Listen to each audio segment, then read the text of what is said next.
আফগানিস্তানের বিপক্ষে বাংলাদেশ সিরিজ জয়, তার সাথে আফগানিস্তানকে হোয়াইট ওয়াশ করে ডবল দোলাই করলেন বাংলাদেশ, সাথে আনন্দ মেতে ওঠেন বাংলাদেশ প্লেয়াররা। বিস্তারিত প্রতিবেদনে। আফগানিস্তানের বিপক্ষে তৃতীয় টি-20তে 2 ওভার হাতে রেখে পাওয়া 5 উইকেটের জয়ে শুধু ম্যাচটা জেতা হলো না, পুরনো একটা হিসাব মেটানো হলো।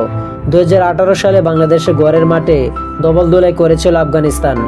আফগানিস্তানের আরেক ঘরের মাঠে শারজায় সেই স্বাদ ফিরিয়ে দেওয়া গেছে। এমন কিছু যে হবে তা যদি অনুমান করা গিয়েছিল প্রথম ইনিংসের শেষেই। সিরিজের আগে 2 ম্যাচে বাংলাদেশ জিতেছিল যথাক্রমে 152 আর 148 রান তাড়া করে। কাল একই মাঠে তাদের সামনে আফগানিস্তান দিতে পারে 144 রানের লক্ষ্য। আগের 2 ম্যাচে বাংলাদেশে ভয় ধরিয়ে দিয়েছিলেন আফগানরা, কাল তেমন কিছু হয়নি।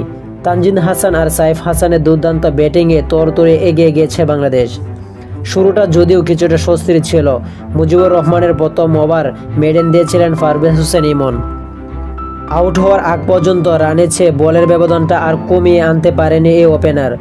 আজমতুল্লাহ ওমর জায়ের বলে রশিদ খানের হাতে ক্যাচ তুলে দেওয়ার আগে 16 বলে 14 রান করেন পারভেজ। মেডেন ওভারের পর চতুর্থ ওভারে 24 রানের প্রথম উইকেট হারায় বাংলাদেশ। তাতেও বাংলাদেশের রান তোলার গতি থামে যায়নি। পুরো কৃতিত্বটা সাইফ ও তানজিদ জুটির। পাওয়ার প্লে 6 ওভার বাংলাদেশ শেষ করে 47 রান তোলে।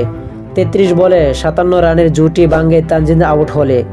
আবদুল্লাহ আহমেদ ভাইয়ের আগের বলে জীবন পাওয়ার 4 বলেই তিনি ক্যাচ তুলে দেন, ফেরেন 33 বলে 33 রান করে। তানজিদের ফিরে যাওয়ার পরও বাংলাদেশের কক্ষপথে রাখেন সাইফ। তানজিদের উইকেট নেওয়া আবদুল্লাহর পরের ওভার থেকেই তোলেন 22 রান। মারমুখী সাইফ প্রয়োজনের সময় হয়ে যান ধৈর্যশীল। রশিদ খানের 15তম ওভারে পুরোটাই তিনি মেডেন দেন। এশিয়া কাপ থেকে বাংলাদেশের ভরসা হয়ে ওঠা সাইফ ইনিংসের শেষ পর্যন্ত অবারচিত দেখে দলকে জয় পর্যন্ত পৌঁছে দিয়ে মাঠ ছেড়েছেন। 7 ছক্কা 2-4 ইনিংসে 48 বলে করেছেন 64 রান। টি-20 সংস্করণে যে অভিজ্ঞতাটা খুব বেশি নেই বাংলাদেশের, তারপরও পাশাপাশি আয়ারল্যান্ড, ইংল্যান্ড ও ওয়েস্ট ইন্ডিজের পর ডবল দোলাই করলেন আফগানিস্তানকে। 2 দল এরপর 3 ম্যাচের ওয়ানডে সিরিজ খেলবে। প্রথম ম্যাচ বুধবার। তো আশা করি যারা টি স্পোর্ট গ্যালারি চ্যানেলটি সাবস্ক্রাইব করেন সবাই টি স্পোর্ট গ্যালারি চ্যানেলটি সাবস্ক্রাইব করুন এবং ভিডিও ভালো লাগলে লাইক এন্ড শেয়ার কমেন্ট করুন। ধন্যবাদ সকলকে।